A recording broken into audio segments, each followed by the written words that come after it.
हाँ दोस्तों, आज हम लोग क्लास 11 के चैप्टर 4 की शुरुआत करते हैं और आइए देखते हैं इसमें क्या है। देखिए, रासायनिक आबंध का सिद्धांत पढ़ेंगे। रासायनिक आबंध के सिद्धांत के बारे में इसमें लिखा गया है, देखेंगे। अणुओं की इलेक्ट्रॉनिक संरचना व उनकी आकृतियों को समझने के लिए वैज्ञानिकों ने समय समय पर विभिन्न प्रकार के सिद्धांत दिए हैं। ये दो प्रकार के दिए हैं। देखिए, एक है बच्चों प्रेक्षण पर आधारित सिद्धांत, एक है क्वांटम पर आधारित सिद्धांत।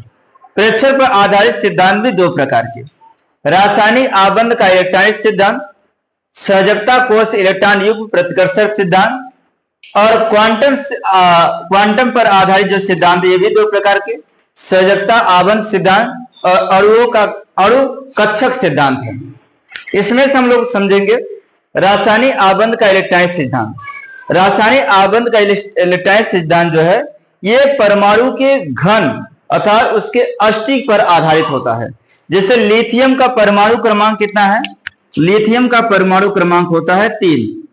इसका इलेक्ट्रॉनिक विन्यास करेंगे 2 1, तो 1 इलेक्ट्रॉन ये जो होगा यहाँ 1 इलेक्ट्रॉन है, और बेरिलियम के 4 होता है तो इसका इलेक्ट्रॉनिक विन्यास 2 2, अंतिम में 2 इलेक्ट्रॉन, यही संयोजी इलेक्ट्रॉन है तो ये हो जाएगा 2 यहाँ। इसी प्रकार कार्बन में, कार्बन का परमाणु क्रमांक 6 होता है, 2 और 4, इसमें 4 अंतिम इलेक्ट्रॉन है, इसके 4 स्टार के घन के कोनों पर उपस्थित होंगे।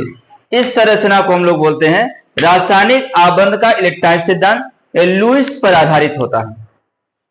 लुईस संरचना, जैसे क्लोरीन की लुईस संरचना क्या होगी?